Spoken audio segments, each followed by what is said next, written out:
Welcome to the Cincy Postcast. I'm your host, Kevin Wallace, and we have an awesome episode lined up for you. Look, you might have missed us last week. We are back to Sunday only during the off season here. So this is our opportunity to dive in to those end of season roster moves. What do they mean for the team? What do they mean going forward, looking ahead at the rest of the season? Any head scratchers in there, or is there maybe something we can see through all of these moves that points to a new direction next year?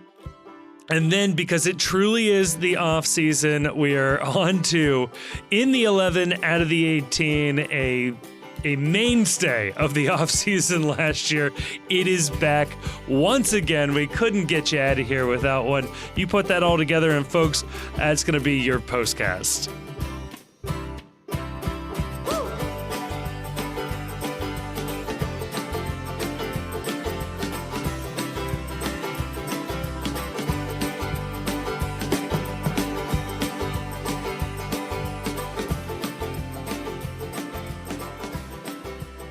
Joining me to talk about all of that and more, I'm joined by the one and only Chief. Chief, it's been a while. We stopped doing Thursday episodes in the off season. I feel like we didn't explain that to people, so if they're wondering what happened, they might have thought that we were so shook by how the season ended that it's like, you know what, the postcast is just disappearing. I mean, if there was a time to just back it all up, that would have been a decent jumping off point. I do love the idea of a podcast just Irish goodbye, where we're not going to have a farewell episode. Like, I remember when Knifey Lion Radio stopped and Jonah posts that unbelievable intro talking about how thankful he is for the fans, and then talking about how much it meant to do something with his brother. And I'm just like, I got a little choked up, and that's all well and good. But I love the idea of running a podcast for 100, 200, 300 episodes and just without explanation stopping and leaving it to the imagination of the listener as to why it is that they have abandoned this thing that they clearly spent way too much of their free time doing and building up. Yeah, I don't know. It would be so funny too, like, especially if it was like, I don't know, a nationally known podcast. People would be like, oh my gosh, did they die? Like, what happened? But it's really funny if it's like this really intimate sports podcast world that we inhabit, that like everybody knows who we are. He sees us on game days, be like, hey, what the hell happened? He'd just be like, I wasn't feeling it anymore. Yeah. Got bored. I had some stuff going on. What is funny though about that is that if you go on to and you search for podcasts on like Apple Podcasts or Spotify or whatever, and it's like, oh, I'm into this topic.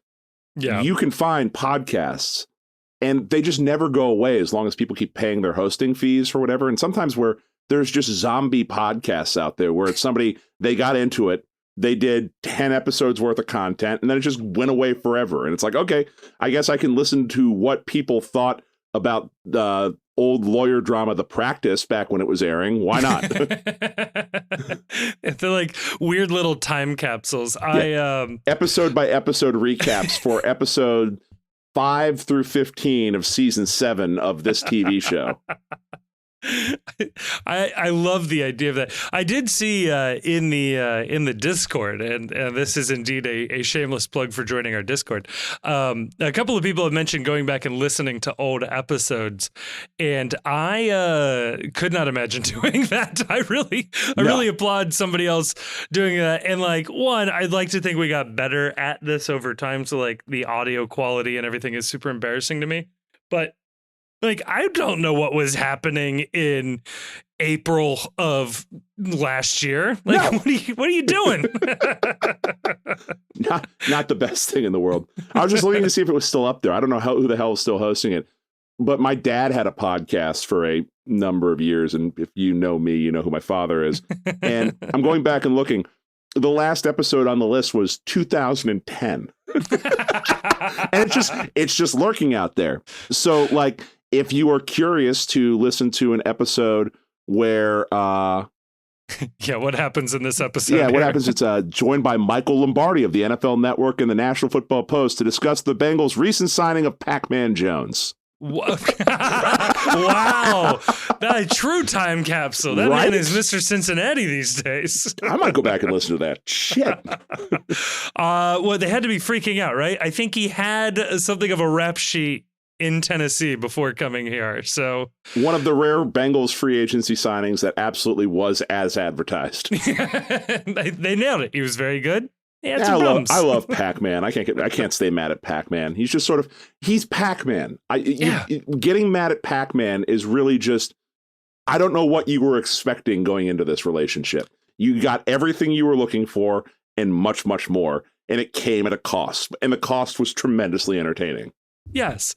If I remember correctly, Pac-Man Jones, he adopted Chris Henry's kid or kids. I don't know if there were multiple kids. Incredible move for the man after Chris Henry suddenly died in a car accident. So it was I don't know. That's pretty selfless. Like that's a big move for a guy. So Pac-Man, without revealing too much about the man's personal life, Pac-Man lives still, I think, on a local golf course. I'm not going to say which one. You can figure it out, I think, if you're any good at internetsing.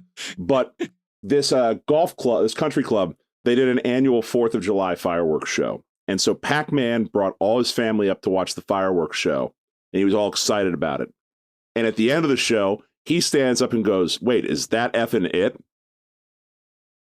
I also like the fact that in this moment, when speaking on behalf of Pac-Man, I chose to censor myself when I've been criticized routinely on this show for cursing too often. That's a fun aside. But so anyway, the next year, Pac-Man lays like 30 or 40 large on this country club. And it's like, I'm taking care of the fireworks show. We're going to have a real fireworks show this year. And that was the only thing he was concerned about, was that the fireworks show not suck anymore.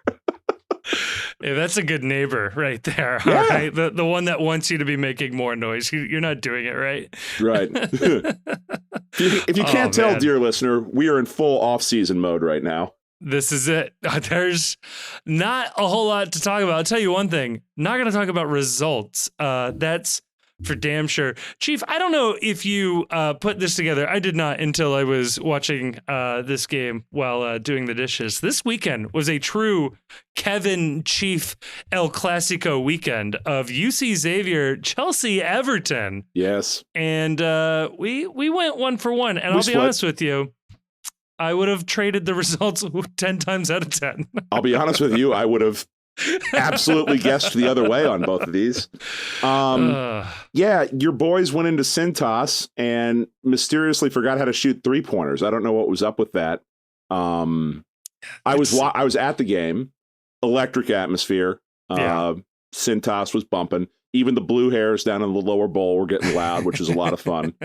It's always funny to me how at college basketball, it's this weird amalgam of you have the students going crazy close to the court, but then every other seat is occupied by people that are, by definition, you have to be a high net worth individual and a long-time contributor to the alumni fund in order to get the good seats. And they're the people that are the least likely to jump up out of their chairs and start screaming at the right point in the game. They're just not in it. I've got grandkids to think about. I'm not doing that. But even they were getting hyped during this game. Quincy Oliveri, Xavier legend, puts his mark on the crosstown shootout. I kept waiting for UC to not shoot 8% from 3, and they just sort of didn't. Yeah, they damn near dropped 100 on Georgia Tech earlier in the season, couple weeks ago, and in that one, they couldn't miss a 3. It was magical. And they might have learned the wrong lessons there. Right. You can, in fact, not shoot 3 sometimes, gentlemen. So there's a couple observations I had about the Bearcats, and you can tell me as a Bearcats fan whether or not I'm off base on this. Okay. Jizzle James, unfortunately named, hell of a basketball player, though. That guy's going to be really good once he figures out how to make a jump shot, because he's already really good at getting to the bucket and getting his. Jizzle James is incredible. He was a huge recruit landed by Wes Miller. Wes Miller has proven so far to be an incredible recruiter. I'm going to say jury's out on coach. I was about to say the same thing. Wes Miller seems like a great recruiter, Yeah. Seems like he may only have a passing familiarity with the sport of basketball. Just throwing that out there.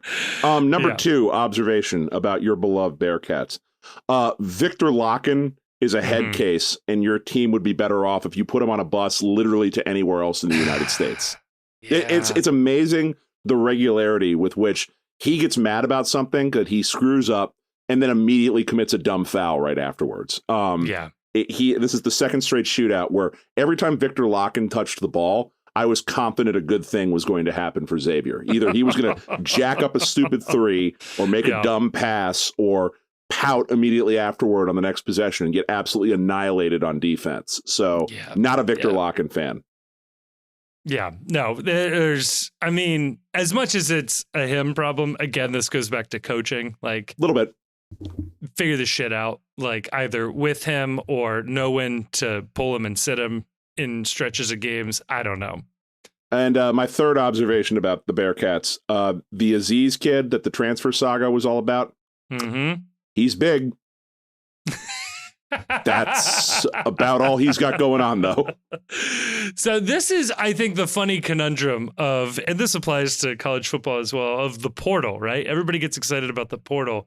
You're going to get a good guy out of the portal. Like, someone else didn't want him. Yeah, and like, he went to Utah Valley.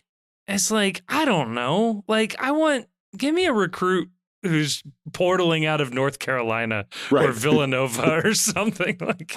There was a reason he ended up here. He beat other people out to get a scholarship at Villanova. No, I agree with you. So I sat as a Xavier season ticket holder and watched them get absolutely abused by a guy from Oakland, and not the California Oakland, a different Oakland, in the low block. And they had no answer for this guy.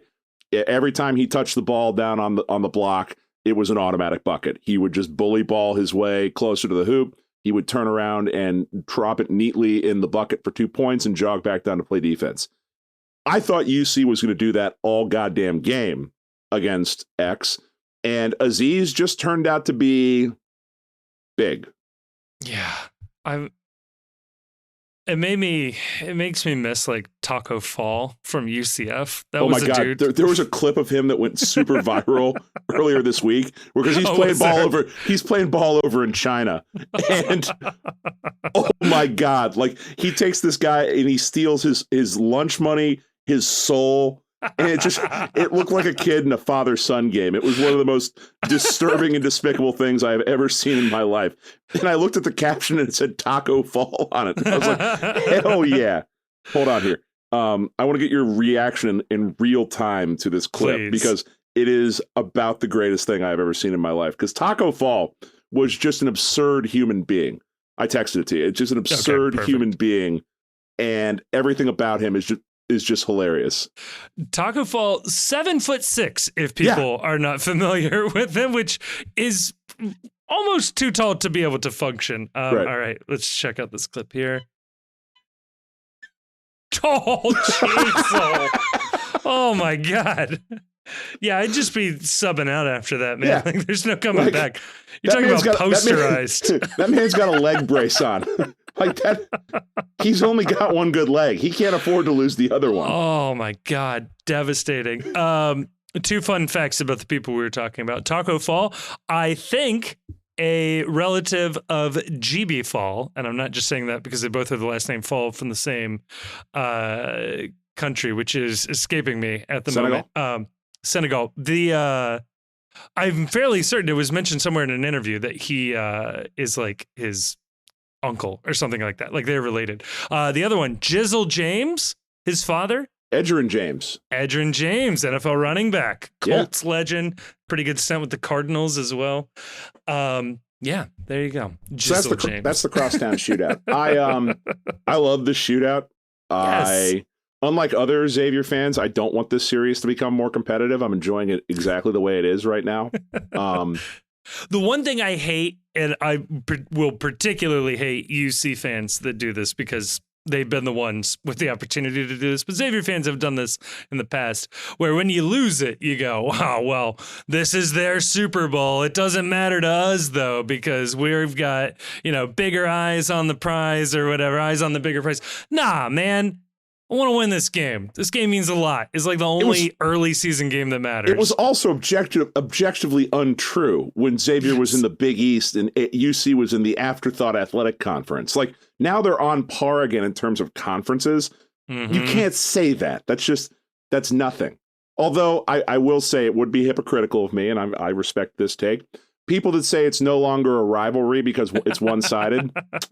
Unfortunately, I've put myself in a position where I have to agree with that. So here we find ourselves. You did ask, when does it become or when does it not become a rivalry? And I think I answered with the Columbus question, when the cities move farther apart. Like, unfortunately, I personally just know too many Crew fans for that to not always be a thing. So, and doubly so with Xavier. So, yeah, nice. But yeah, there we go. And then Everton somehow won this weekend with Jordy Petrovic making his debut. There's an MLS tie-in for you. There you go. That's all I got. Chelsea is just a bag of sadness on fire right now. Is what the problem is. I don't know. It's we spend a lot of money to be very bad, and I blame Vladimir Putin, because everything was going swimmingly till that dumb motherfucker decided I want more land, and then started a domino effect that caused Roman to sell, and everything was fine, and now it's not fine. So. Pass the aid to Ukraine package. Punish this man. Yeah, let's get this over with. Yeah, JD, come on, pass it. The story is actually identical with Everton. So the problem there is there was not a period of time where Everton spent a lot of money and then was successful. That's the missing piece there. They spent so much money that they did not have before their largest backer got his yacht impounded. Yeah. That they got dinged with that financial fair play, which is just killing this team right now, because I think Everton would be like 9th or 10th in the league right now, if not for the points deduction that has them in a relegation scrap. So cool. Neat. 2-0. Unbelievable. Maybe someday Chelsea will sign a man that can score goals. Maybe. But that day is not today. No, it is not. No, it is not. Chief, you know what today is, though? Sunday? It is Sunday. It's also talk about end of season roster moves day. Woohoo! It's funny. When the roster news dropped, I don't know if you feel the same way, but I was having a little bit of a tough time getting over how the season ended. It was not in a good place. I think that was reflected on the content we produced immediately in the aftermath, where somebody described it as, I think the Chief was on the verge of tears that entire episode. No, I'd done my crying before we taped. Thank you very much. Yeah. Come on now, we're professionals. Right. Yeah, we're broadcasters here. We, when the headset goes on and the mics go hot, we understand what we need to do.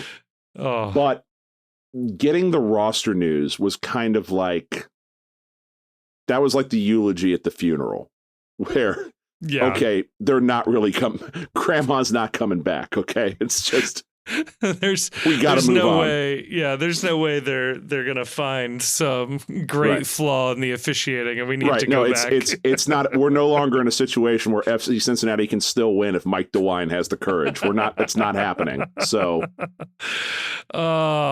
yeah. I on a similar note, I did make the tough decision, the brave decision, dare I say, to watch MLS Cup final. And look, nobody wants to hear this, but for my sake, I need to say it out loud, folks. We would have won. Yeah, LAFC was fucking terrible. Yeah, I made a specific point of going to my neighborhood watering hole, RP McMurphy's, before the shootout, specifically because I knew that game wouldn't be on there. Smart. Yeah. Smart. They had a TV on live horse racing from some place where it was warm.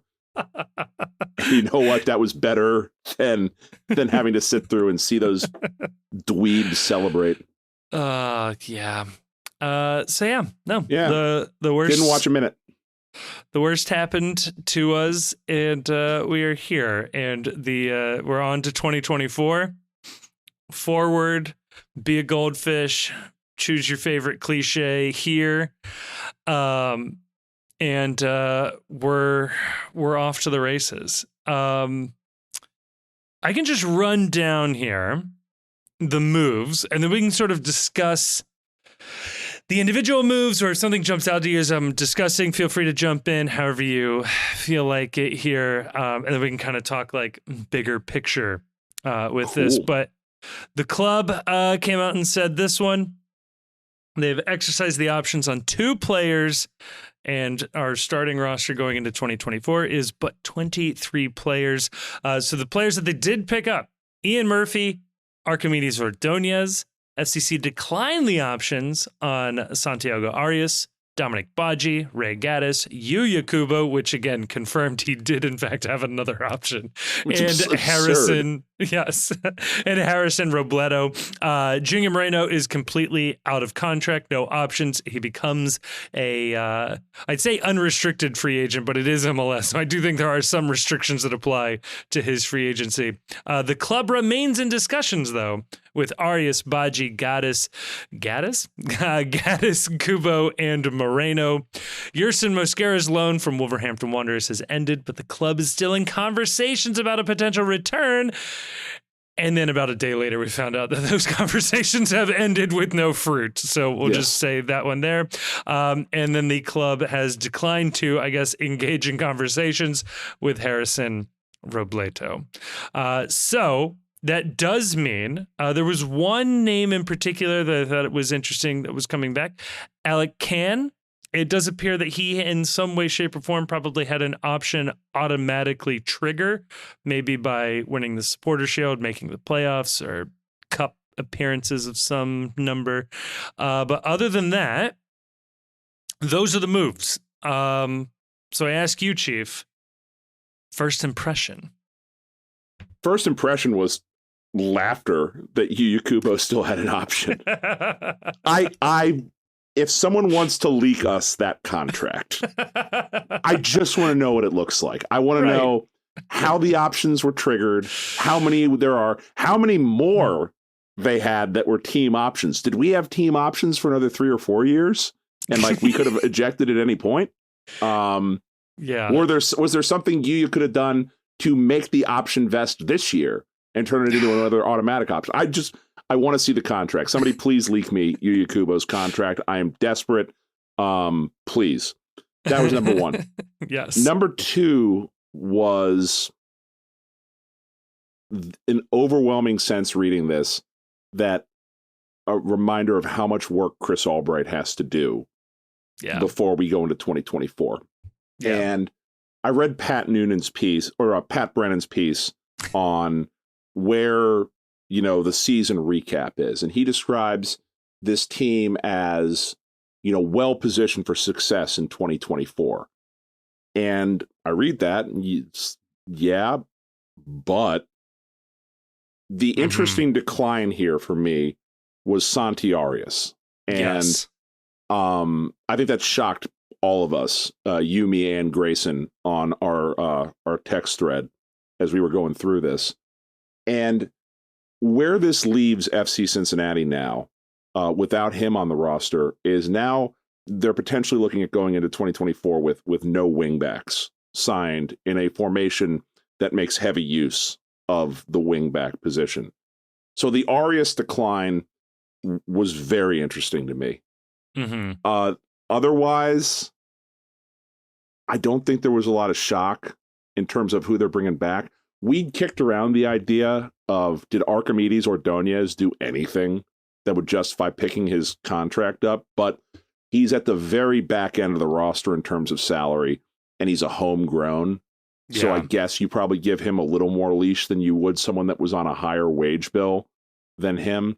But the Arias one was the one that really, really jumped out at me. And I guess we'll talk about it, but I was floored based on what I thought his performance level was this year relative to what I think his contract is. My understanding is he is a below the TAM threshold player. I think he's a max TAM player, but he's not a max budget charge player. Yeah. But not a max TAM player. That he is he is just sitting at that like $500,000-$600,000 range, where I think he provides that value in spades, even factoring in that he had a, I don't know, questionable injury history coming into the season and wasn't always match fit. Yeah. Yeah, I do think Arias is a good one to start with there because, so to try to help clean up some of that confusion there, because it is stupidly confusing. The max budget charge is, $600,000 and change. You can then pay a player TAM on top of that, which makes a quote unquote max TAM player $1,600,000 and change. Arias is right at that 600,000 number. So if he goes over that, you're going to have to start paying him with his salary has to come out of the Fun Bucks fund, which is to say good value for a guy of his caliber, and when healthy and available is immediately one of the best right backs in the league. Like, he's very, very good at what he does, especially in that stretch leading up to Leagues Cup, where he was particularly, I'll say, healthy and available. He was very, very good. And this team looked unbelievably deadly on both sides of the field. Now, they are engaged in conversations with him, so hopefully those are fruitful. I guess there's a scenario where they could have picked the option up and that would have gotten them 1 year, and then they try to negotiate a deal, whereas they may be trying to angle for like a longer term deal now. But I still, like, no version of the negotiating that I can think of would have you not pick up the option and then renegotiate. That's leverage right there. Right. So, and even if he was like not happy with the team, you would still pick up the option so that you could get some meager transfer fee from him going back to, wherever he wants to, if he goes to Colombia or Spain or something like that. That was a weird one. And now we are all sort of banking on the fact that Barrial is leaving likely this winter. It would be kind of surprising if he wasn't.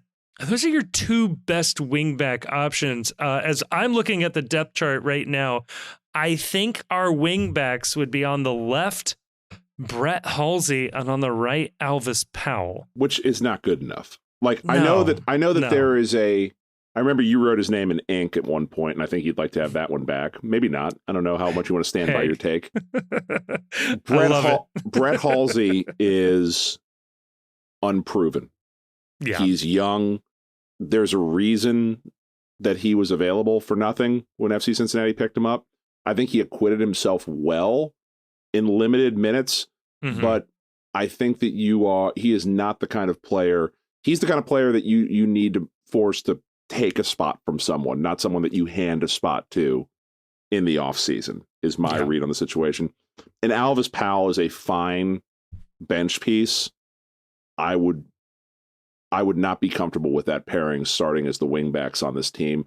I would not be comfortable with either one of them as a starting wingback on this team, which, if they're going to stick with that formation, now means that Albright's shopping list now includes 2 wingbacks, which that's a tall order.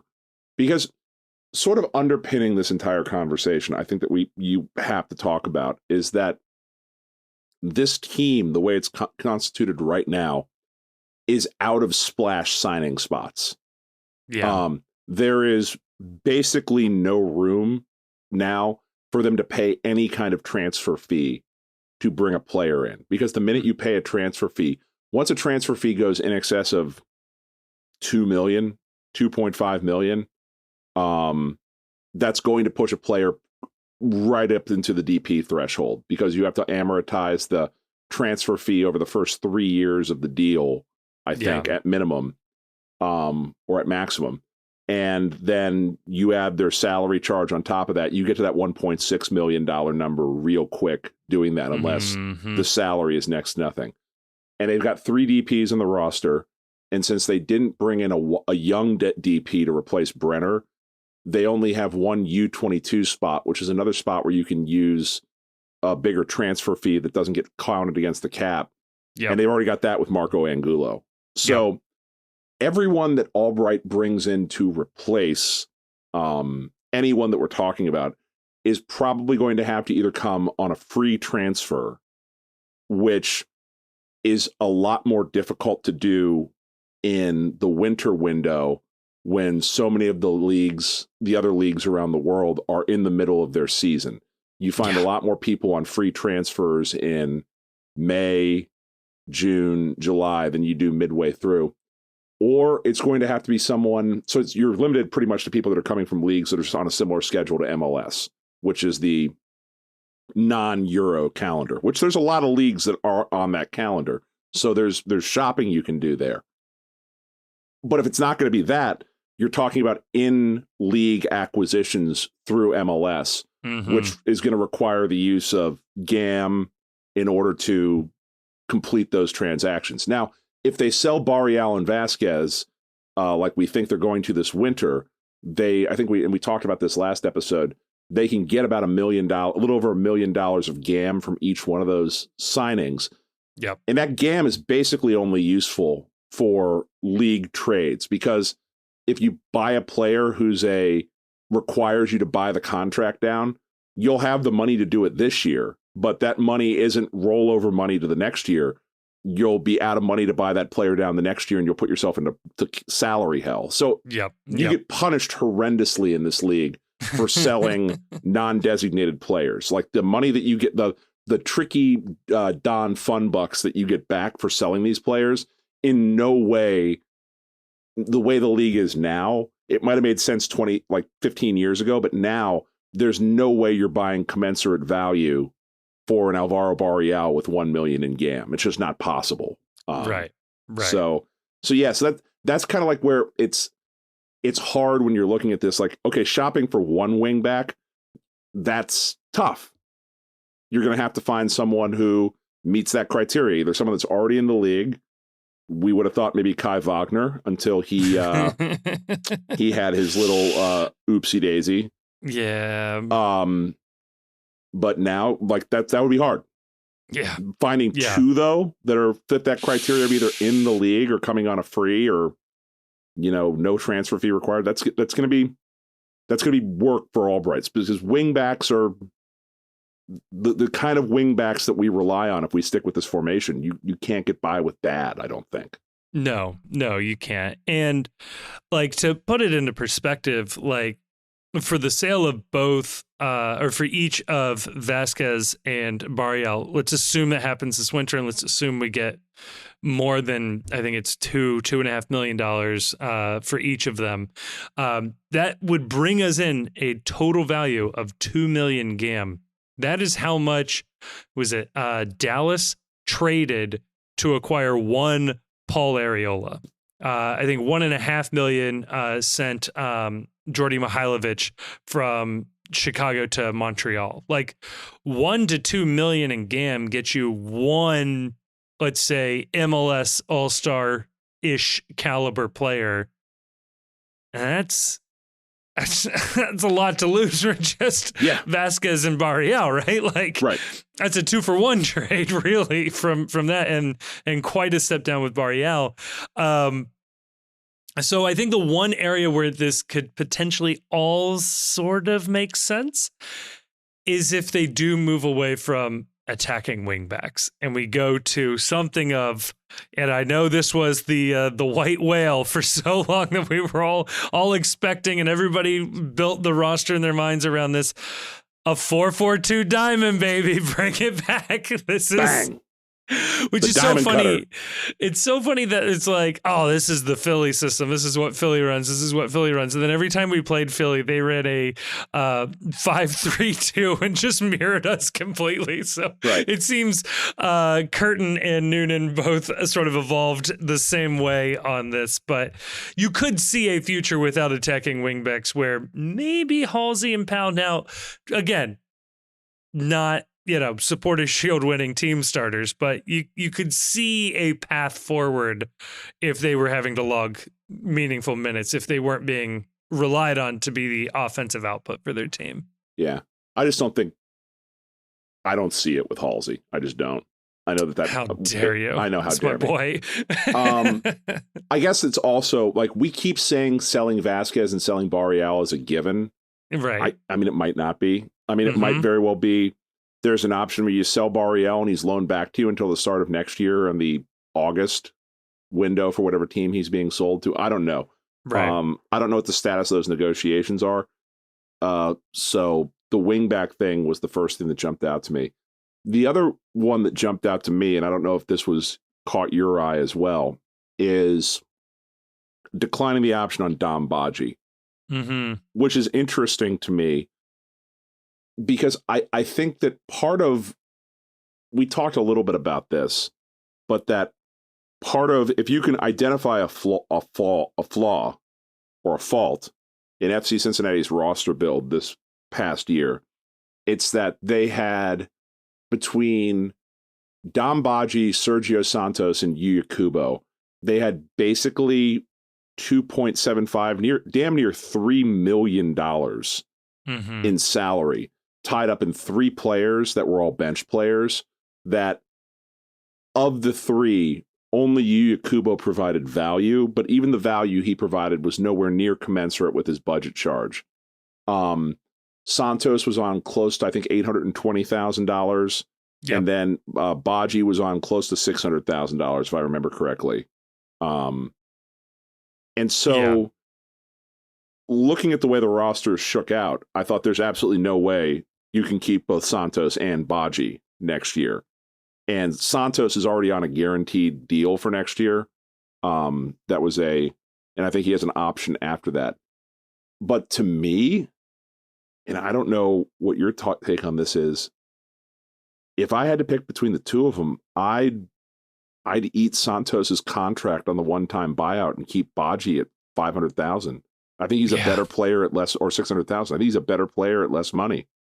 Yeah. No, I had the same thought that, like, of all the guys, Badji was the one that, like, there were multiple times where Badji would sub in for Bupenza, and even previously Badji would sub in for Brenner, and I kept being like, that sub out Vasquez. Like, Badji provided so much more that, like, I wanted to see more with Badji starting instead of Vasquez and things like that. So it's like, I definitely think that, like, he didn't, like, smash home 20 goals or whatever this season, but he was definitely the more dynamic player at times. And as you said, of the 3, was definitely one that I felt like was doing a decent job, and is also, funny enough, of the 3, on the lowest salary, right? So, like, why do this? Now, I understand they're doing a renegotiation. And to be clear, in order to get rid of Sergio Santos, you would have to ask ownership to eat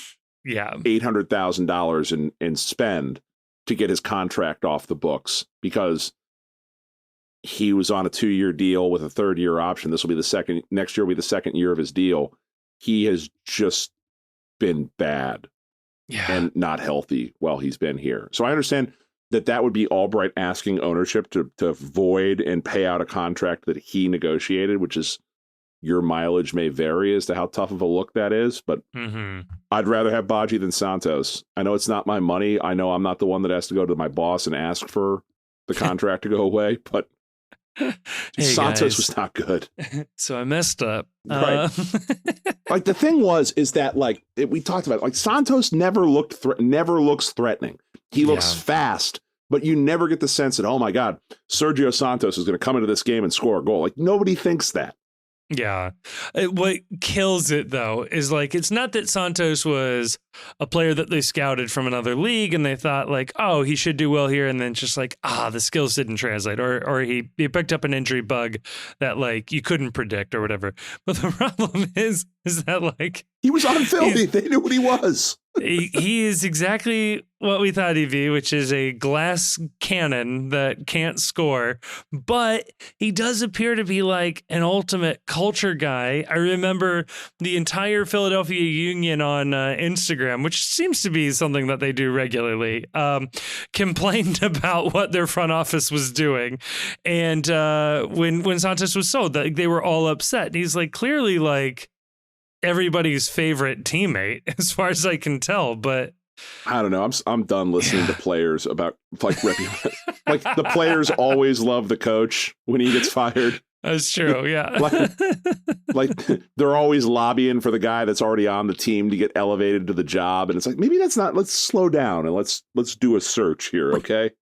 Man, that is so true. There isn't a team that's like, get the intern coach the hell out of here. They all love the intern coach. Yeah. No, they're all fired up. No matter what sport it is. Like, oh yeah. Like, the assistant coach, he grinds all the time. We're all in favor of him. And that bum comes up and he can't coach.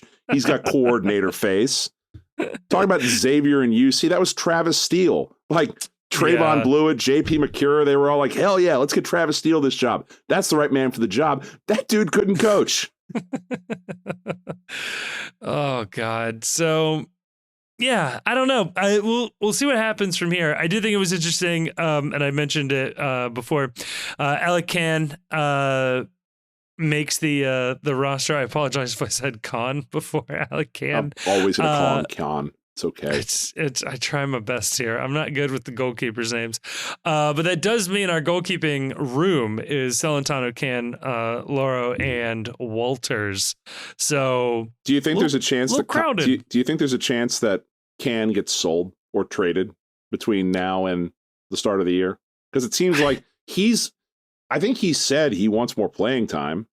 Yeah, and that's why he came here, right? Was for more playing time, and that didn't work out great. And it feels like there would be some team in MLS that would give us, $100,000, $200,000 in GAM for a guy that can start and played well in league competitions, as long as you don't watch what the cup competitions, as long as you don't watch what the penalty shootouts look like.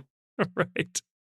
I will say, in general, though, so like as I see it, Can, Loro, and Celentano are all capable starters in this league. Like, obviously, Celentano. He just started a Supporters Shield winning campaign. That's pretty damn good for a goalkeeper. Evan, as we know, is one of the best goalkeepers in USL. And for what little we've seen of him is perfectly fine. We've definitely seen worse goalkeeping on FC Cincinnati before. Much worse goalkeeping.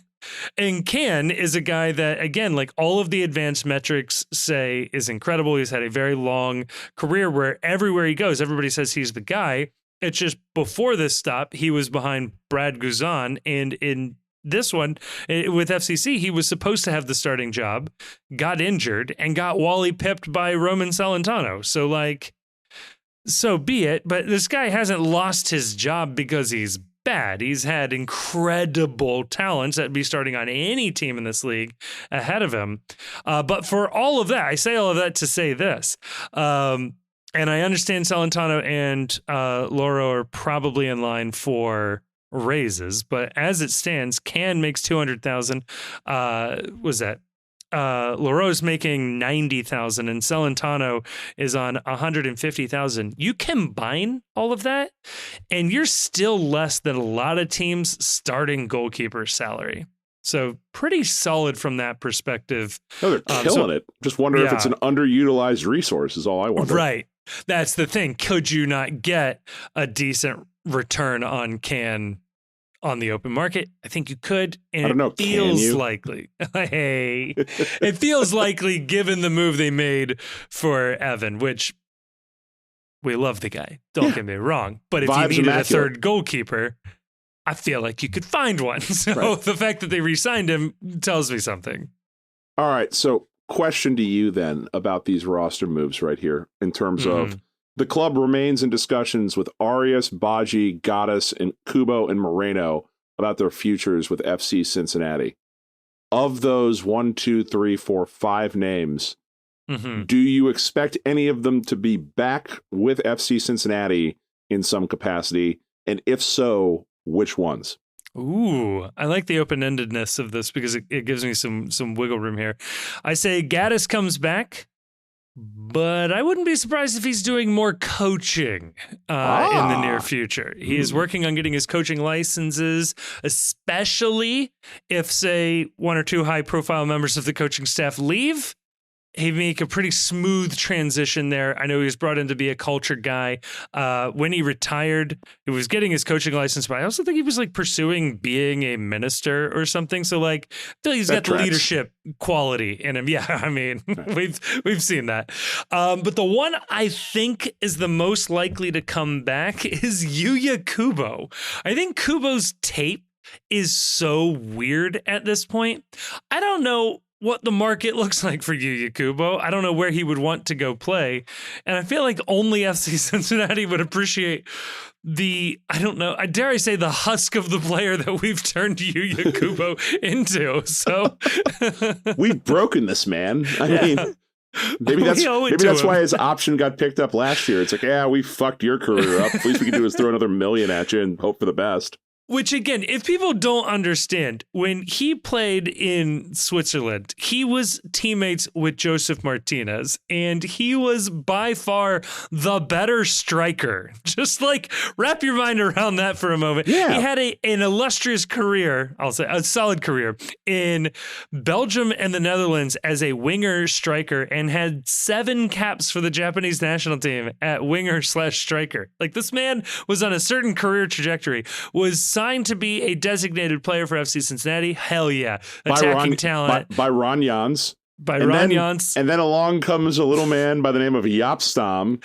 And Yapstam converted him into a, let's say, slightly below average defensive midfielder for some goddamn reason. No, you know what the goddamn reason was?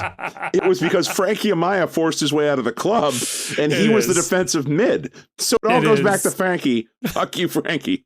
Fuck. Frankie broke Yuya Kubo. Yes. Kubo was converted to a midfielder, and it's gotten so bad that I say it's gotten so bad. I just feel like Kubo's never been given a decent shot at being a striker or a winger ever again. And so I don't know. Maybe he'd be good at it. Am I crazy? Yuya Kubo, wing back? So last season against Orlando, Dom Badji played wing back and did it well. He was a solid wing back. They have experience turning a winger into a wing back in one Alvaro Barreal. I would not put anything past them. There's now this would be funny. There's a non-0% chance that our starting wingbacks at our first CCC match is Kai Wagner and Yuya Kubo. Oh, the chaos energy is off the charts on that one. As long as the two of them don't talk. All right. To one another. Like, don't. They're on opposite sides of the field. Yeah, we'll keep them apart. Kai away. Yeah, you know, you two shouldn't talk in any language that the both of you understand. Does Kubo speak German? As long as he doesn't speak German. I mean, he played in the Netherlands and Belgium long enough. He had to have picked up something. maybe a great grandfather or something. Right. So it's interesting. I guess the question for Yuya Kubo really is, I don't know. It's weird. There's this idea that I have about how players find their way to MLS. Mm-hmm. It does feel like when players come to MLS from abroad, there are 2 types of players. There are players that they come to MLS and their goal is to put down roots in the United States of America. Yeah. And there are other players where I'm coming to MLS for the payday and then I'm moving back wherever as soon as, you know, the next paycheck comes with an opportunity. I don't know. Like, to me, he's been here since, 2020? Yep. He survived the pandemic here. He's got his family here. He's got his kids here. They're going to school here. I don't know. It's a different life when you're a pro athlete than it is, you know, when we were growing up, I'm sure. Right. At a certain point, you know, I don't know how much FC Cincinnati would have to offer him for him to be like, you know what, I've got a house. I've got people. I don't want to pick back up and go over to Belgium or back to Japan or whatever. I don't know. I feel like Cincinnati is the kind of city you get stuck in. That you've got dreams of being somewhere else. And we all find, because you get here and you're like, is this city great? No. But is this city lowercase g great? And the answer is yes. Yes, it is. And it would be one thing too, if this was 2021 and this situation is happening. Mm-hmm. But like, he lived through the hard times already. He saw the shit part. Like, these are the good old days. This is the fun part. Like, you can't leave when the fun part starts, right? Yeah, like in a lot of ways, he's the one. It's like him and Haglund, to a very lesser extent, I'll say Alvis Powell, have like got to see the depths of where this team is and now get to enjoy the fruits of it. And yeah, like I mean, again, it's not my career. And if you're turning down, $1 million a year salary to just like see what happens in Cincinnati, you're probably a moron. But like, I don't know. But you are kind of moron. And that that means something to me. Come on, man. So now, my only counterpoint to this, though, is that I think it would be hilarious if he left, because he's been here since 2020, right? Yeah. He's been here for 3 years, and I don't know a goddamn thing about him. Like, he is right. Grayson put this in my head last go around, and I've been obsessed with this idea of, I can't tell you the first thing about Yuya Kubo. I don't know, I don't know what his wife's name is. I don't know who his kids are. I don't know where he lives. I don't know what he likes to do. I don't know what his favorite movie is. I don't know who his boyhood hero was in terms of like players.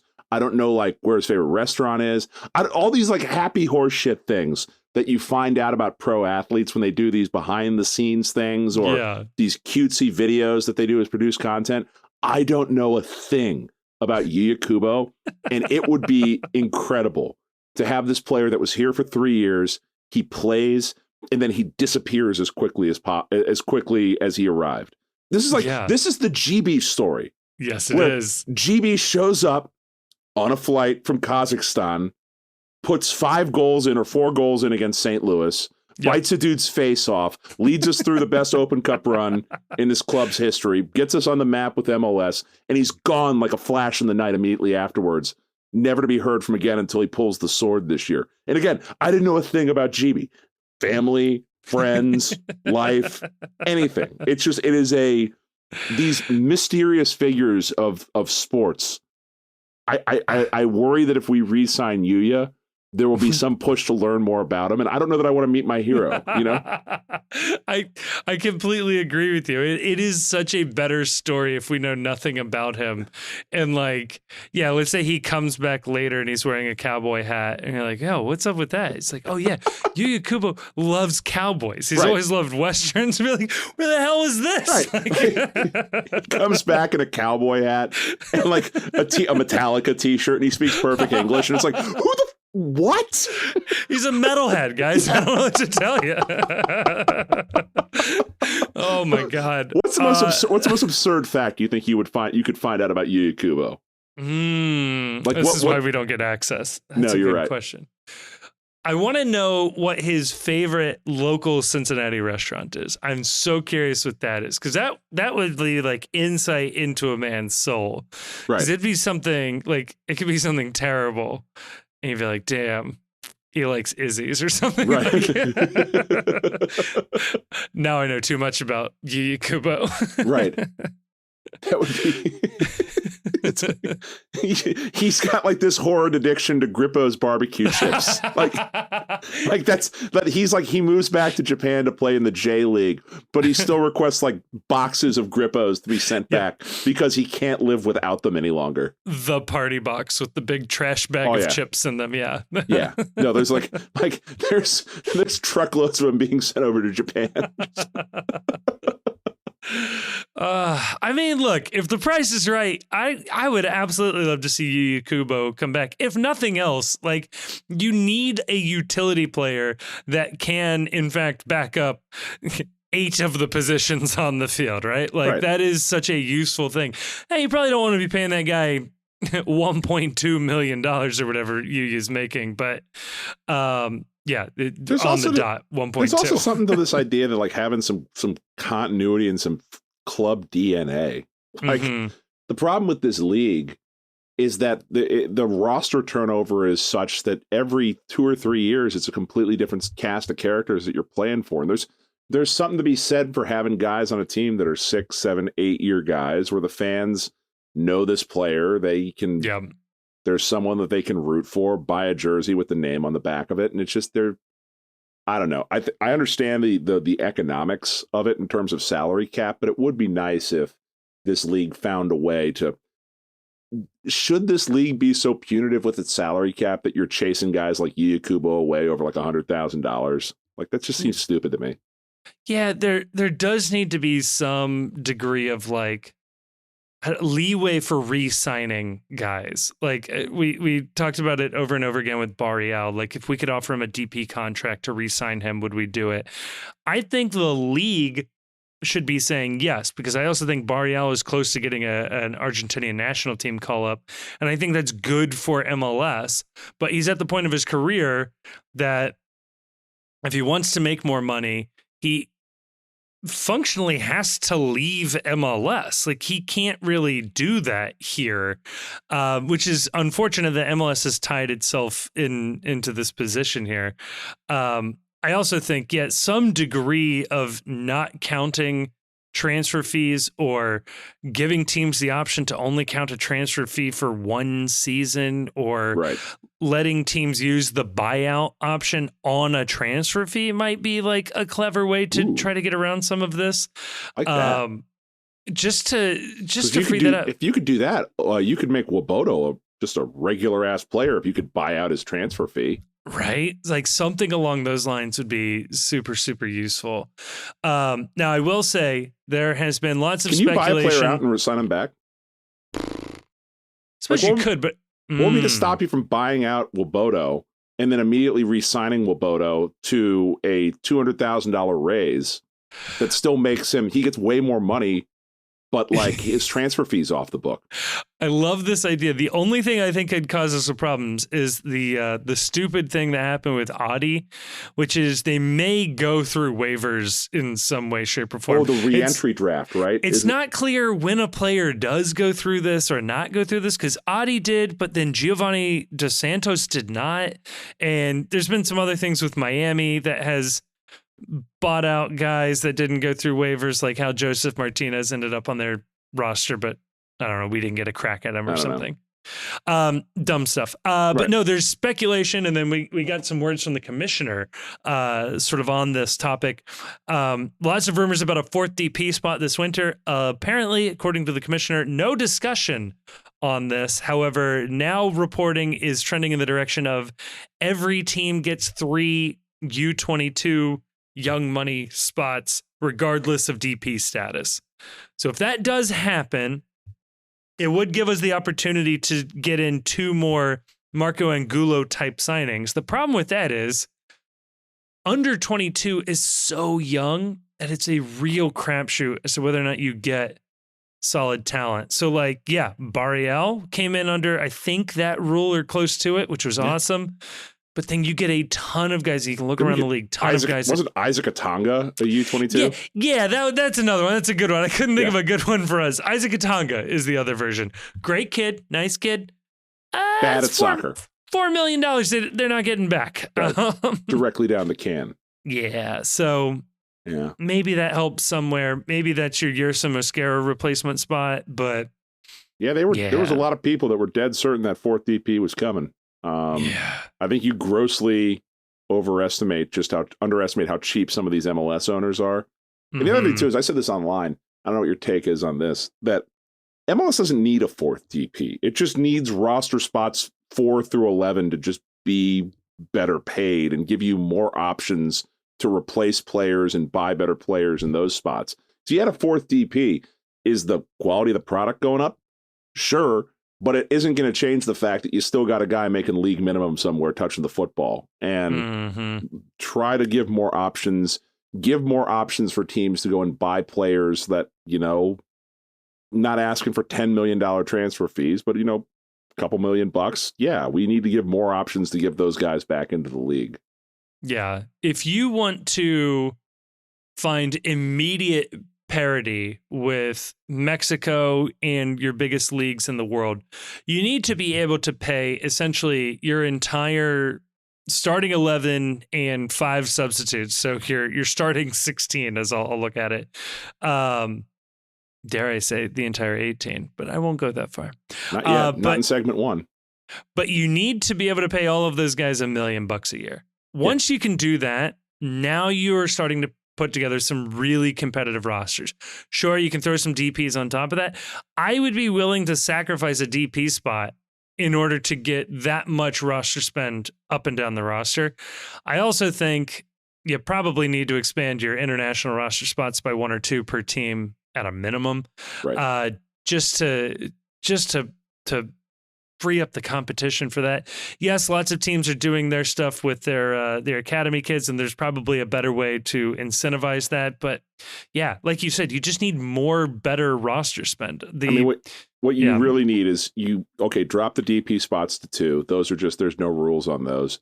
Up the maximum salary for everybody else to what is currently the max TAM, like 1.6 million. Yeah. And then make your TAM and GAM just the money that you have to pay transfers for those players that aren't DPs. So if you get like 6 million, 7 million in GAM and you want to buy 2 players for $3.5 million each, you can do that and pay some transfer fees on some guys to get other guys into the club that aren't, on a free or aren't like intra-league or within MLS transfers as well. Yeah. It just needs to, because to big picture this a little bit. If you look at the way the roster is for FC Cincinnati and sort of tie it to where we're at right now, if you take as a given that this team is likely to sell Barrial and Vasquez in this winter window, you are looking at needing to buy. And this is, again, assuming a formation change doesn't happen. So just assuming that we are going to try and run into 2024 with the same formation and play style that we had in 2023. Here's what Albright's shopping list is for 2024. He needs a pair of wingbacks. That's 2 players. He needs a starting caliber center back. That's 3 players. He needs a midfielder to replace Junior Moreno, a sort of box-to-box midfielder, which I think Moreno would be. That's 4 players. And you need a striker up top to pair with Bupenza. That's 5 players. That's 5 players that you need to acquire. And I would argue, and I think Grayson would argue if he was here as well, you really have a 6th player you need to recruit as well. And that's another center back. Because if you're playing with 3 center backs, they went all year with 4, and it arguably cost them an opportunity to play for and potentially win MLS Cup by not having a backup center, an extra center back on the roster. So I'd say Albright's shopping list is really 6 players who are starting caliber players in MLS. And you do not have the ability to pay a transfer fee for any one of those players as the roster rules are currently constituted. Now, your mileage may vary as to whether or not you think that that Marco Angulo is ready to take a starting spot and take that Junior Moreno spot. I'm not there. Just not there based on what I saw from him last year. I'm not saying he can't be that guy going forward, but as of right now, the tape that's out there, I do not believe Marco Angulo is a starting player in MLS right now. Same thing with Brett Halsey. Your mileage may vary on player evaluation. I do not believe Brett Halsey is a starting caliber player as of right now in MLS. So if one of those 2 is going to be a starter for you, that reduces the shopping list down. But even if you're assuming that those 2 players are going to be penciled into the starting lineup for next year, that's still 4 starters that Albright needs to go find for 2024.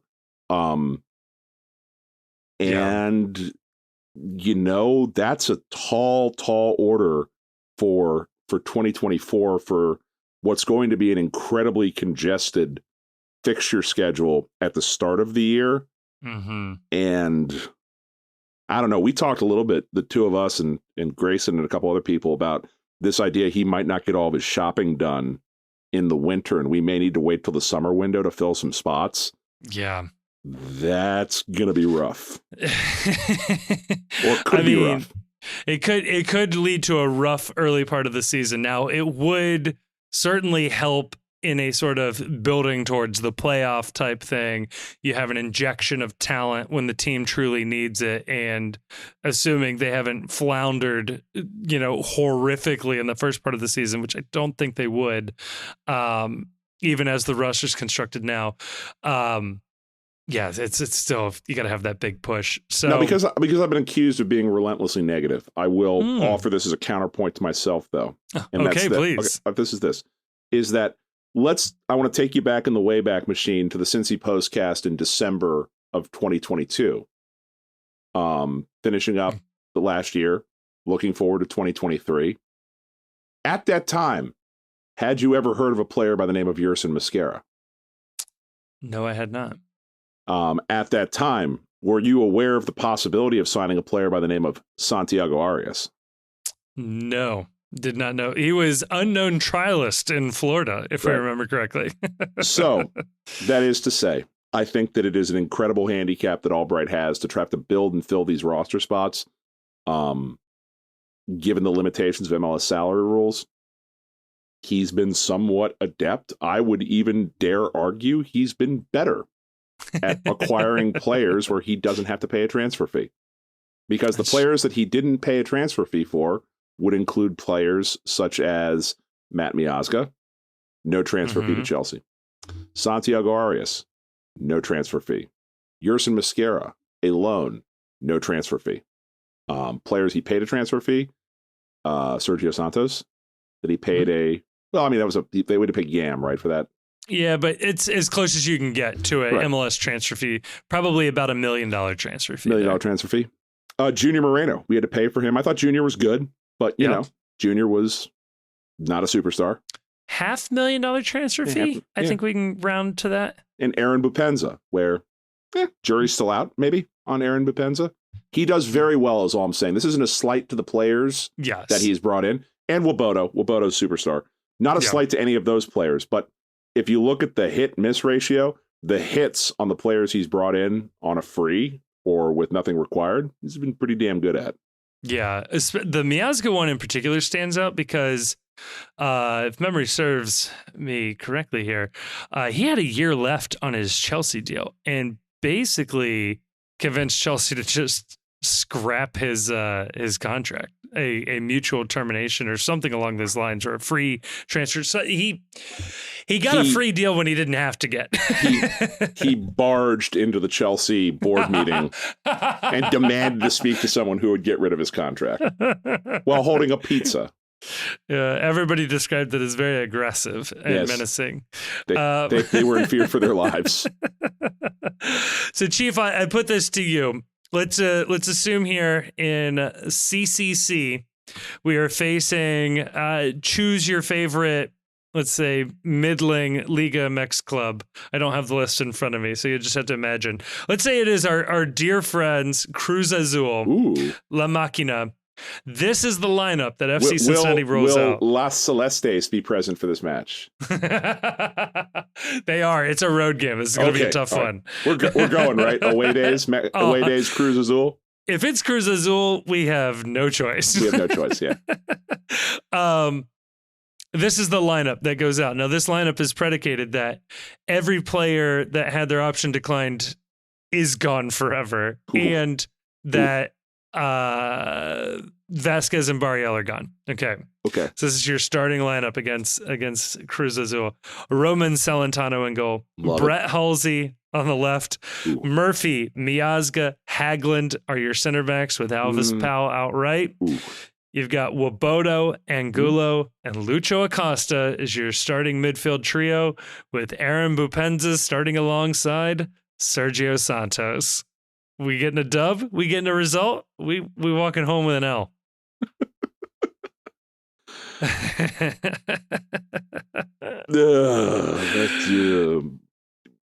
Albright has some work to do. Yeah, that's fair. A little bit of work to do. Now, all of those guys could come back, and we've got Arias back, and we've got Baji back, and we've got Kubo back, and suddenly this doesn't look so desperate. But right, yeah, things could certainly. Now you talked to me about that Kai Wagner Yuya Kubo wingback pairing. It's moving a little bit for that. I would love to see a Yuya Kubo wingback experiment just once. Just want to see what it looks like. Yeah, it might be terrible, but I kind of want to see it. You know, it would have been great if we had like preseason games that were broadcast. That would be great. Might be able to see it. Right. Or maybe that's the reason why they don't broadcast those games, because they'll try it. It's like, this was a disaster. I will harp on this as we get closer to preseason. I just assume nobody broadcasts the preseason games because they're all committing flagrant immigration rule breaking and violations. Yeah. So, yeah, unnamed trialist is in this country for way too long on whatever visa he's had. Yeah, right. Yeah. He's getting paid under the table on his tourist visa. It's just breaking all the laws. Sure is. Dude, don't be a snitch. This filming is snitching. It's just a different form of snitching.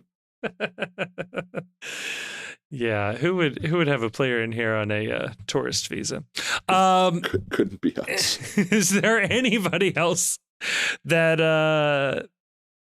or is there anything else that we want to talk about? I say anybody, but I think we covered it here. I guess we should dedicate at least some time on this podcast to Harrison Robledo. We hardly knew you. Quite literally. He seemed fine, but nice does. This is sort of like the dark cloud hiding over the 2023 season. Aside from the really obvious yellow and black one, is that the FCC2 team still sucks. Yeah. And like there's no clear and obvious like savior coming up from the youth ranks or like an exciting youth prospect. Ordonez got run out with the Guatemalan U23 national team and the U23 World Cup, and then was hurt for stretches of the season. So I'm willing to give something of a pass there, but like our 2 team is terrible. So it's hard to get hyped about what could be coming. And that puts that much more pressure on Albright to be hitting on these acquisitions. And Robledo is essentially, I mentioned that because Robledo is essentially that. He was an FCC tour. He got a couple of minutes here and there. I honestly cannot remember when he played. And it's got a great name, though. Robledo. Just sounds hard. Domo arigato, Mr. Robledo. No, that's a good one. Yeah. So yeah, Chris Berman approves. Yeah, the 2 team is a disaster and a dumpster fire. Maybe we, in what little off season we have, we do one episode that's dedicated to the 2 team and better know a 2 team and figure out why everything is so bad there. There's got to be someone that knows why or what's going on there. I got a name in mind. I say what little time we have in the offseason because in addition to all of his other comments at the MLS State of the League address, we found out from Dandy Don, no 4th DP, but forthcoming on December 20th, the MLS schedule drops. So that's right, folks. When you listen to this, 9 days away from the MLS schedule dropping for 2024. And we already knew that this week, I believe on Wednesday, maybe, or Thursday. Yeah. 13th or 14th. I can feel confident in saying one of those 2 numbers. One of those days. Maybe the 15th, actually, now that I think about it. Who knows? Who knows? Someday in the very near future, within the span of a week, we're all professionals here, folks. The CONCACAF, don't call it a Champions League, Champions Cup, will be doing its draw as well, and FC Cincinnati will find out where, if we are in fact playing Cruz Azul, or where else we are going for the CONCACAF Champions League. And those games will start possibly as early as February 2nd, which means that as we sit here, we could be less than 2 months away from the season resuming itself. Good. Right. I did look it up. December 13th, Wednesday. So, all right, get hype. Get hype. And there you go. Well, it's a Champions Cup because it's all in a knockout format. That's and the big takeaway. We do great in those tournaments, so bring it on. Oh boy. Hopefully we play like, I don't know, some Haitian team that has immigration struggles and they have to field a local high school team. And Kevin, as we sit here recording, are you committing to going to the road leg of wherever we are playing in the Champions Cup? Yes, as I'm sitting here now. Now, Good. when my wife hears about this, I'll be sitting somewhere else. Out in the car. Also, second question to you, since this is segment 1 is the de facto soccer segment. Yes. On a scale of 1 to fully aroused, where were you when Don Garber expressed his interest in possibly using an Apertura Clausura format for MLS schedule? All the way there, baby. That speak to me. Speak to me, Don. I've been begging for this for years, buddy. I feel like we do this every couple of years, where it's like that Don Garber and the MLS board will throw a bone to the hardos out there that hate the schedule and hate that there's no pro rel, and we'll get some comment like, we could definitely see a future in the next 70 years where we move to a pro rel format, or we agree that the schedule is making it very difficult. Like, we could definitely try something that's more aligned with the European calendar. It just never happens. It's just, they say that just to get people to shut the fuck up for a few years. I mean, I look at it this way. We already played a couple of matches in December, and we're going to play matches in February. So really the only month you're not playing soccer games is in January. And everybody wants MLS to take a month off in June for international tournaments like the Gold Cup, the Euros, the World Cup already. Just take a month off in the summer and the month off in the winter, and you've done it. It's just deciding on when you've said the season starts and the season ends. Right now we do the full calendar year. You just move that a little bit, and it's the exact same thing. Only now we say beginning of the season is in the fall and the end of the season's in the spring, versus now we're at the beginning of the season's in the spring and it's in the fall. Or actually, more accurately, the beginning of the season is the winter and the end of the season is the winter. So if you do this, though, on a scale of again, not 1 to arouse, but 1 to violently angry, how violently angry would you be as people that hold or held the expansion rights for places like Minnesota, Toronto, and all these places that built stadiums that are soccer-specific stadiums, thinking most of our games will be in the summertime when it's nice and we need to have airy, breezy outdoor facilities with no roof. And our number one concern is making sure people stay cool, as opposed to it gets really cold in these places in months like November, December, and February. So I think that's completely valid, but I think people also overlook the fact that we play in the middle of July and August in Orlando, in Miami, in Houston, in Dallas, and none of those are indoor stadiums, or even I don't even think Dallas has a roof over some of its sections. So I think there's real benefit in probably not eliminating, because I do think that gets to be a little unbalanced, but minimizing games in the summer in the hot parts of the country and minimizing games in the winter in the cold parts of the country. I think it works. I think that there's enough expansion teams now where you can sort of gently move the center of play, as it were, north and south as the season sort of ebbs and flows with the seasons. I hate that. Then it's you're giving it's giving unfair advantages where, we're not scheduling home games in Minnesota for this team's forced to go on the road for 4 straight matches because our stupid schedule means it's too cold to play there. That's not fair. That's nonsense. No, it's not. And especially given how the schedule breaks, right? You don't want to be giving 7 home games in a row to the winter teams or the northern teams or the southern teams, and just giving them this huge advantage in the run up to the playoffs, right? And then once you're in the playoffs, again, assuming we're still doing playoffs, and then 2, you have no way of deciding where they're going to be played unless they're going to do all neutral site MLS Cup or something, which is something that Don Garber also mentioned, which is like, we could do that and just play all the winter games at a single location. Like, okay, sure, man, just fuck it all up. Why not?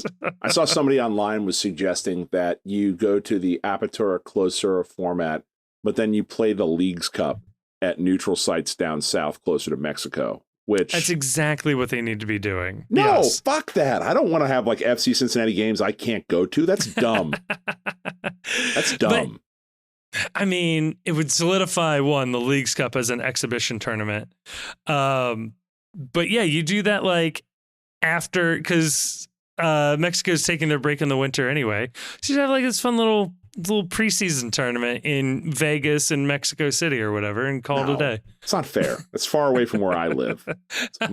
My team plays in my city. That's understood. That's what separates us from these stupid sports leagues like the Premier Lacrosse League or the USFL, where like all the games are in Huntsville, Alabama, despite the fact that it's Pittsburgh versus Orlando. No, that's dumb. That's minor league. I forgot they did that. It's so stupid. It's so stupid. Yeah. Now that you hear it out loud, it's stupid. Now, look, if they're playing regular season games like that, absolutely. I kind of get a tournament like that. Like MLS is back tournament style thing was fine. I don't know. So, it's only fine because we were like all afraid sports were never coming back and we would have taken anything at that point. And FCC did okay, all things considered. So many people asking, is Jaap Stam the perfect manager for a tournament staged at Walt Disney World in front of fake fans? I'll tell you what, if Leagues Cup comes back as only being played in Orlando, I give him a call. He did all right. Tag in stunt manager. Oh, man. Well, Chief, I think we've thoroughly wrung this rag here. Is there anything else that we have on FC Cincinnati? No. Or MLS? No, I think we're good. We're good. Well, then let's move on over to part 2 because it's off season, baby. In the 11, out of the 18, it's back, and then we'll let people get on with their lives. So join us over there. This episode is also brought to you by Cincy Shirts. Look, you know Cincy Shirts. You love Cincy Shirts. They've been with FCC from the beginning, and we here at the Postcast, we're just huge fans of their work. They were very early sponsors of the Postcast here, and we have always enjoyed their work. If you head on over to cincyshirts.com, that's Cincy with a Y, shirts.com, and check out using the promo code ThePostCincy, all one word, all caps, you will get 10% off your order, and you let them know that we sent you. Like, they have MLS and MLSPA licensed FCC gear available online and at their 2 retail locations in Hyde Park and Fort Mitchell. If they don't have your size on the shelf, they can print you one on the spot. That is a fantastic feature and something that I have used as well. So again, special thank you to Cincy Shirts. Head on over to their website or check the link down below in the description for the promo code ThePostCincy for 10% off your next order. And a huge thank you to Cincy Shirts. All right, we are back, and Chief, it's been a while since we've done an In the 11 out of the 18. There's the possibility that we have, dare I say, a 13th listener who is not aware of what the hell I am talking about. Would you, as the creator of Indy 11 Ottawa 18, like to explain what is happening? Yeah. This is to fill time during the off season because God forbid we ever record a podcast less than 2 hours. Especially now that we're only doing one a week. You've got to, it's like you can either consume this podcast like a dog and eat all the food all at once, or you can consume this podcast like a cat and just nibble at it over the course of the week. Yeah, it's your choice. Either way, we're here to provide content for you, all 12, possibly 13 of you. In the 11 out of the 18 is Grayson, Kevin, and I take a look at what's going on around the world, soccer or non-soccer, and something is either in our 11, we're putting it on the field to start, or it's out of the 18. We're not even dressing it for this game. We're not even dressing it for this week. So if you need more of an explanation than that, I can't help you. So, Kevin, do you want to do the honors first this week? I do. I will go first here. In my 11, I've been obsessed with this since I discovered it this week. It has been my new favorite thing. It is a YouTube channel called Almost Friday TV. And tell me more. The pitch is pretty simple. This is a group of guys that are doing sketch comedy, which is great. That's fun. Everybody loves a good sketch comedy group. The quality of their videos is like an A24 film. Like, this is like so well done. The cinematography, the color balancing, it is something, a sight to truly behold. And the concepts of their sketches are so unbelievably funny, as so many good throwaway lines that, like, I say get in now, because these guys are going to become famous. I don't know how they have 60,000 subscribers, and these guys should have 10 million subscribers. It is unbelievable that they are as unknown as they are. Is one of the most talented groups of people I've seen out there. How long have they been going for?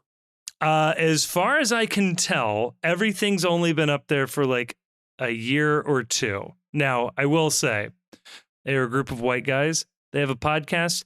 I haven't listened to a second of it, so I'm sure they've got plenty of course, they have a podcast. I'm sure they have plenty of cancelable material on there. So I cannot vouch for the contents of the podcast. But I take that back. 300,000 subscribers. I was looking at the wrong channel there. A little better, but I'm telling you, these guys are blowing the. I don't know, the Please Don't Destroy guys, the Lonely Island back in the day. Like, this is better than anything I've seen come out of a group like this. If there's nothing else that you watch, there's a really good one. He Scrolled Too Deep. The premise is, I'll set it up. Guy's looking at a crush of his Instagram photos. He's scrolling too far back in the reel. He accidentally ends up at high school photos, and he's terrified of scrolling any further for the fear of accidentally liking one of the photos and sending an incredibly creepy notification. So they got to bring in a like a Bomb Squad style. I can never remember the name of the movie. The Kathleen Bigelow movie. Oh, Hurt Locker. Hurt Locker. Yes, guy comes out in full bomb suit, and it's his job to scroll back to the top without liking anything. Fucking hilarious. So God, I'll give you that one for free. Okay. And you got to go watch these, but they're all filmed like Hollywood films. It's so good. It's actually kind of wild. I was listening to an interview with that Jimmy Tatro did a while back, where talking about how back in the day it used to be that if you wanted to have a career in comedy and you weren't a stand-up guy, like the goal was to always to get onto Saturday Night Live, somehow get on the radar and get onto Saturday Night Live. And now if you look, most of the people that are out there, that are getting famous, that are doing stuff, it's stuff like this. They're doing stuff on YouTube, and it starts out with people screwing around with their friends, posting content.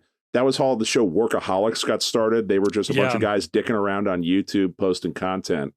And I marvel at their creativity because, as you can tell from the Away Days episode we posted, I don't possess that level of creativity when it comes to video creation. Oh, man. Yeah. Almost Friday TV. I highly recommend them. I've yet to see a dud of theirs come across my feed. So, on a similar vein, if you're looking for comedy, are you familiar with Foil, Arms, and Hog? It sounds familiar, but it's not. I'm not there. They're an Irish comedy troupe, and they're very, very funny. A little skewing a little towards the PG-13 PG side of things, where it's like you can watch it, you're not going to get in trouble for watching it with anybody. Yeah. But their big bits that went viral were doing videos of what it's like to emigrate into various countries, like your quiz in order to be granted citizenship of places, and they're very, very funny. I'll have to check them out. Yeah, no, they're phenomenal. We saw them, my wife and I saw them live in Indy, and they were very, very good. In my 11 this week is Florida. So okay. So this week we had recently we had the big reveal of Grand Theft Auto 6 which is basically going to just be Florida the video game, as best I can tell. And so it's going to be set in Vice City, which if you're a gamer, you know, Vice City was the first of the GTAs, I think, that were like really good as opposed to just interesting sandbox concepts. But you wonder like what they're going to do with this series. And then, of course, the realization comes, where is all the content in society? It's Florida man memes. And there's there is an endless supply of content from the state of Florida constantly on dumb, incredibly stupid shit that you can mine to make an absurd video game. And I'm just so here for it. They posted the trailer for this game, and almost shot for shot in the trailer was things that are real that have gone viral over the last couple years. Like some woman twerking on a moving car, like another person wrestling an alligator. Like anything that you can insert Florida man headlines to, it sounds like it's going to be a part of this game. And I'm so beyond here for this. Like Florida almost is an open world video game if you think about it. There's a lot of, you've got a lot of different areas of the open world game. You've got Miami with all like the foreigners and, you know, the silicon and the glitz and the neon and whatever. Then you go over to Orlando and it's theme park and chain restaurant hell. And then you go to Tampa and it's a bunch of retirees and just, you know, pirate weirdos. Florida and the Everglades and people dying from gator bites in the middle. It is a phenomenal setting for a video game. I would buy Florida the game. You add the Grand Theft Auto to it, and this is the most instant download you're ever going to get out of me. It did look incredible. And it's funny that, like, yeah, if you're not a gamer, a video gamer, it's hard to find a comparable, like, piece of media that, like, I don't know, I guess the equivalent would be like seeing that first trailer for the sequel Star Wars, like when you knew Star Wars was coming back, like that might be as close as you get. You're like, holy shit, like, yeah, this is real. Star Wars is coming back. This is happening. Yeah. It's like the Grand Theft Auto series ever since 3 has sort of defined the open world for video games and has really pushed the technological envelope in a lot of ways. And yeah, they've waited a long ass time between games on this one. So a lot of people hyped for 6, and yeah, it's still not going to come out for another year and a half too, which is absurd. Well, they had the announcement that they were going to announce the trailer a week or two from the time of that announcement. They ended up releasing the trailer a day early because somebody else leaked it with a big ass watermark of whatever their channel was or whatever. So they released it a day early, millions and millions of views just to see the trailer, right, for a game that's not coming out until probably summer of 2025. So just insane hype around this thing. Yeah, no, and like just the number, like the possibilities you have now, like I'm going to be mad if they don't have a really weird governor that's obsessed with looking taller and like wearing stilts hidden in his legs. I'm going to be mad if there isn't a theme park centered around like a hamster that doesn't wear pants or something like that. I'm going to be mad if that's not there. Yeah, it really did appear that like the game, they're revisiting a location that they visited back a while ago in the sort of fictionalized Miami in this universe. But yeah, there's like screenshots of what it amounts to, like the Florida Keys and the Everglades and stuff like that. So yeah, like they're clearly playing around with a bunch of different environments in Florida. So it's funny too. I feel bad for if you're like a younger listener or one of the younger of the 12 listeners of the postcast. It is really, really hard to describe how revolutionary Grand Theft Auto 3 was at the time. Yes. And when they released Vice City, which was the sequel, the revelation it was that when you hopped into your car for the first time, it was set in the 80s, like Miami Vice era Miami, and like all the music was real. That it wasn't like cheesy made for video game music. Because Grand Theft Auto 3, I think they had the Scarface soundtrack on it, but everything else was like fake music, and it was fun, it was funny, but you hop into like a convertible and like Billie Jean starts playing as you're cruising through Miami at night. And I'm just like, I am now living in the future. This is what I was promised when I was a kid playing Super Nintendo. Yes, yes. It really was like the holy shit, like I have the freedom to do anything moment in video games, that you weren't stuck on a roller coaster ride for the video game going from point A to point B. You truly had the ability to make your own thing. That was cool. So yeah, no, Yeah. but it'll always have a special place. The people may quibble about what the actual series is about, but it's fun as hell. It's No, this is good. No, it's a good one. It's a good one in the 11 there. Yeah. So what is out of your 18? Oh, out of my 18, I almost feel bad sharing this, so I'm going to try to do my best to hide some key details. So, out of my 18 is this young lady's day I witnessed today. I think I got to witness what will probably be this person's most embarrassing moment of their entire life in front of hundreds, thousands of people. This is rough. So I'm at a high school musical, not the High School Musical, but a high school musical. Creepy, but cool. I was there to support a family member, to be clear. Just not a thing I do. Just like looking for something to do on a Saturday afternoon and not watching the Bengals game. Kevin Wallace, high school theater critic. Look, the second act, it dragged a little bit. I'm not going to lie. Yeah. Happens. No, so everybody's doing great. In fact, technical execution of this thing, incredible. Everything's going smooth. Everything's going great.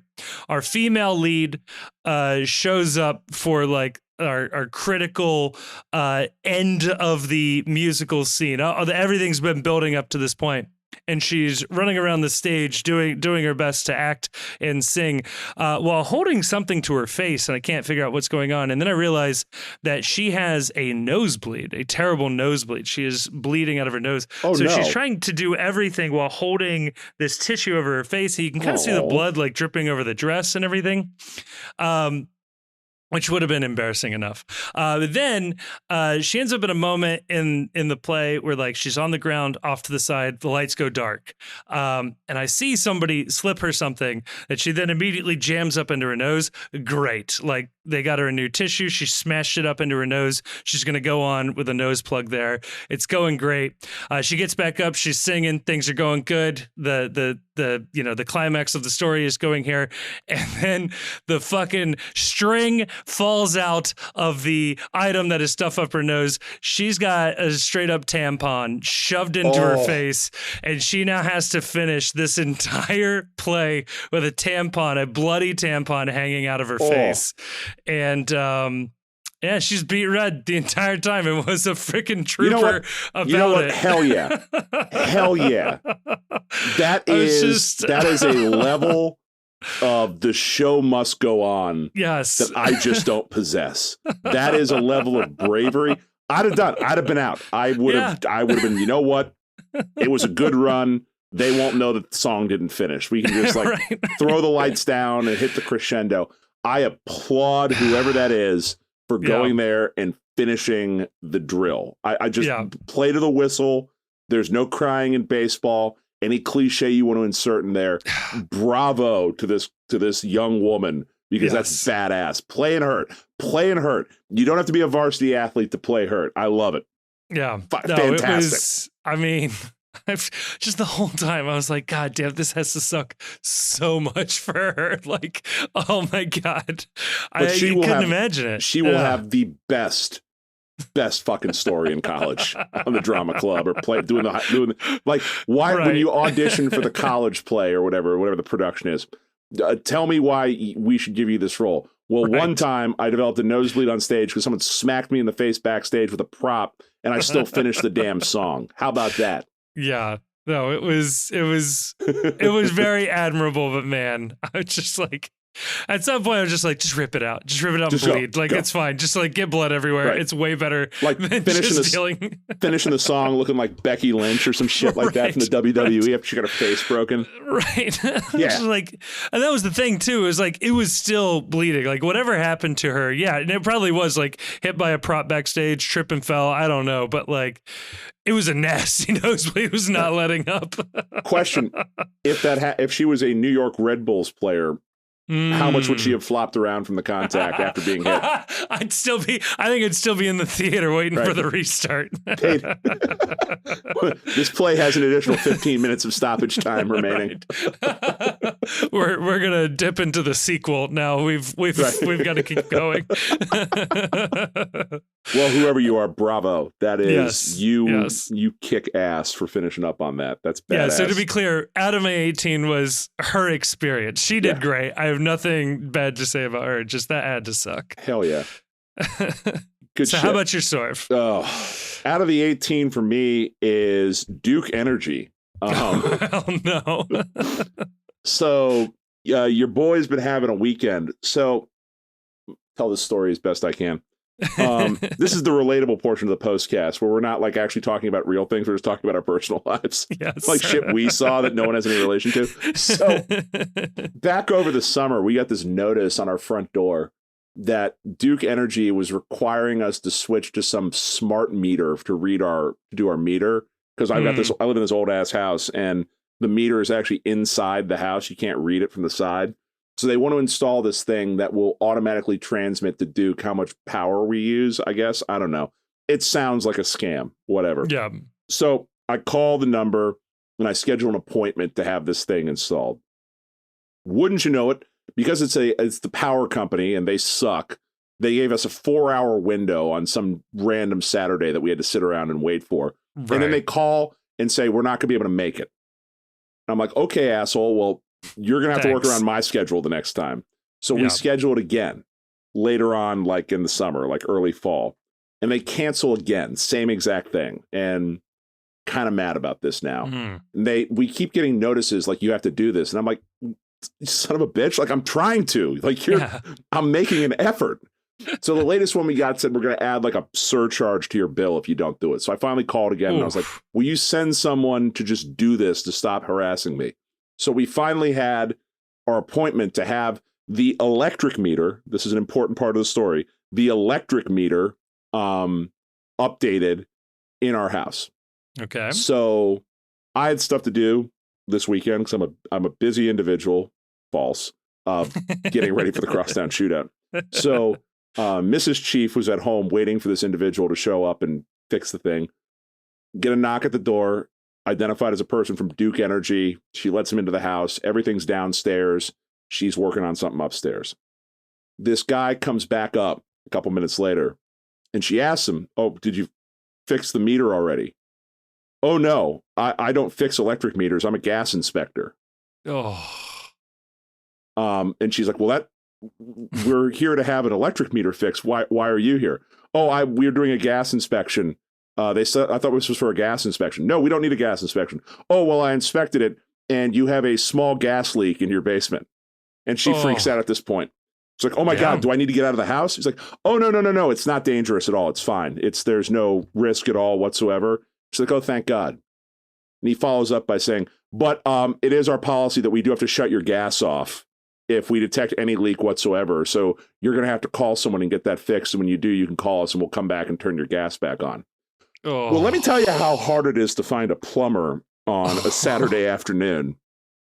So, I'm, as we sit here recording, wearing 3 layers. The heat has been turned off at the household for about going on 36 hours right now with, no real plan as to when that's going to get fixed until I can start calling people tomorrow and hope somebody is available to come fix my pipes. I don't know where the problem is.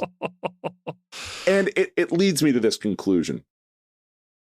Why are you doing gas inspections in December? Can't you do I didn't ask for a gas inspection. You sent the wrong guy. As soon as it became clear you're the wrong guy here, just turn around and go, man. Like, you don't need to do the gas inspection. So not only is my meter not fixed, the motherfucker turned my gas off, and now I'm cold as I sit here. That was going to be my question. Was the electric meter ever fixed or upgraded? No, we have another appointment for that. I'm sure that guy's going to tell us that your wiring is out of code or something like that, and they're going to shut our power off, and I'm going to be living in my car. Like, that's how this story is going to end. I'm convinced. That is awful. Yeah, I agree. It should not be legal for them to just shut your heat off in the middle of the winter. Like, landlords can't do that. Right. Surely the Duke Energy can't do that. No, and it was like, it was like, well, what do we do to fix this? Call a plumber. Well, what if they can't get here? Well, it's not my problem. It's like, that feels wrong. That feels a little wrong. It's a little your problem. You've created this problem. Everything was fine, and you told me it's not dangerous. Like, what the right? Yeah, sure. You know what? If it's imminent fire, hazard or whatever, sure. Right. Thank you for saving my life. But yeah, you you didn't save my life. You didn't improve my situation, and you offered no help on your way out the door. Like, sorry, gas is off now. It's like, okay, I guess I'll just freeze. What the fuck? Oh, Jesus Christ. Well, I don't know. It's a shame they couldn't shut your internet off during the MLS Cup. Is kind of where I'm thinking that would have been a public service. I bet this guy was a Crew fan. I bet every dollar in my wallet this guy's. He was wearing a hard hat and everything. I mean, that's Exhibit A right there. Yeah.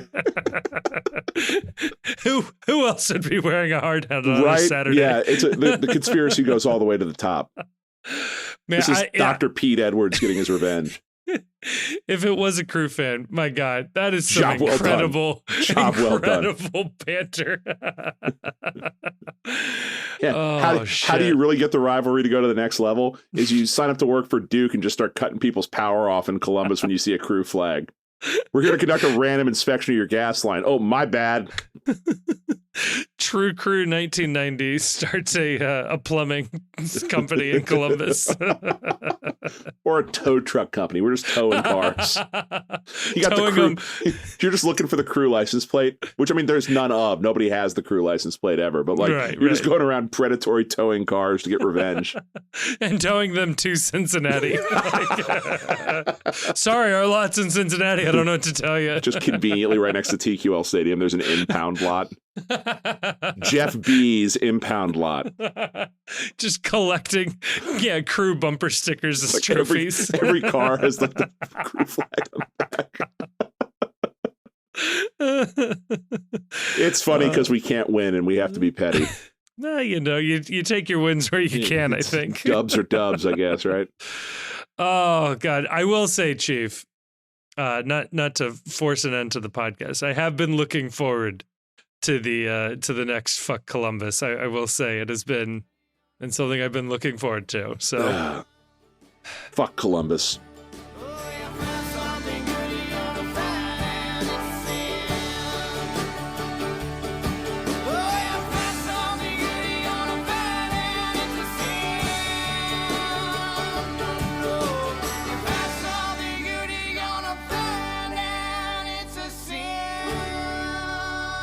Thank you so much for listening to this episode of the Cincy Postcast, which is a production of The Post Cincy. You can check us out at thepostcincy.com for all of our written content, as well as links to our social media. You can follow us on Twitter, and as well, you can join us on our Discord server. You can find links to that server both in this episode description as well as on our website. That is where most of our conversations are going on. We have a lovely community there talking about FC Cincinnati, MLS, anything and everything else and everything in between. We also want to give a huge thanks to Jim Trace and the Makers for providing all of the music you've heard throughout this episode. They're an amazing local Cincinnati band. Again, more information about them is in the description of this episode. And if you enjoyed what you listened to, and you've made it to the end, so I'm going to assume you liked it, or you just can't reach your stop button, please like us, review us, subscribe to us wherever you are getting your podcasts. That is going to be really, really helpful. But more importantly, share this with a friend. A personal recommendation helps spread a podcast so much further. So please share this if you know somebody in your life who's an FC Cincinnati fan, an MLS fan, somebody that you think would enjoy this. Pass it on over. Thank you so much again for listening. It blows me away that people continue to listen to us. And thank you so much again.